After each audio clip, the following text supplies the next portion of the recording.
Македонскиот премиер Никола Груевски по средбите со американската државна секретарка Хилари Клинтон и подпредседателот Џо Бајден рече дека од американските домакини добил заложба дека Македонија и Америка имаат долгорочна соработка. Прашање за кое Груевски оцени дека на средбите му било посветено најмногу време е евроатлантската интеграција на Македонија, неодминливо поврзана со проблемот со името.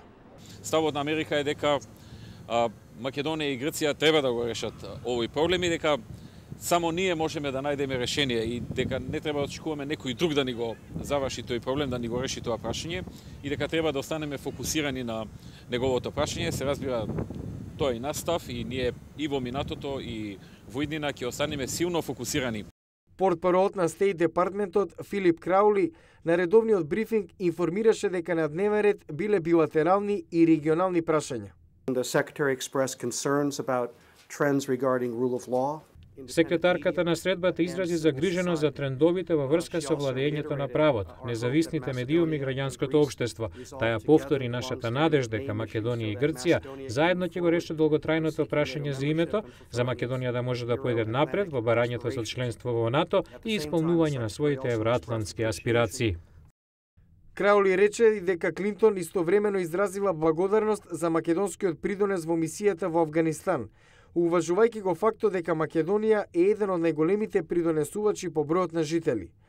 Во сличен тон и соопштението од Белата куќа.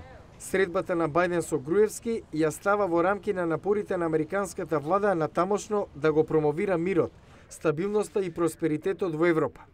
Покрај дискусијата за политичките и економски односи меѓу САД и Македонија, Белата куќа наведува дека подпредседателот ја повлекол важноста што САД ја даваат на владењето на правото, слободата на независните медиуми и добрите меѓуетнички односи во Македонија. И Бајден се заблагодарил на Груевски за учеството во Авганистан и изразил надеж дека Македонија и Грција ќе најдат решение за проблемот со името. Груевски во изјавата по средбите информираше дека разговарал и за како што наведе прогресот направен во Македонија во образованието, економијата, неодамнешните чекори, преземени во сферата на судството и сегашниот фокус на јавната администрација.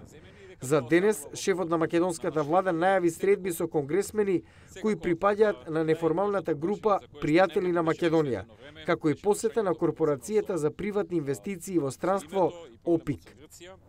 Македонскиот премиер Никола Груевски на средбите со американските официјални лица добил поддршка за борбата против корупцијата и понатамошни реформи во областа на судството. Јане Бојаджиевски, Глас на Америка на македонски, Вашингтон.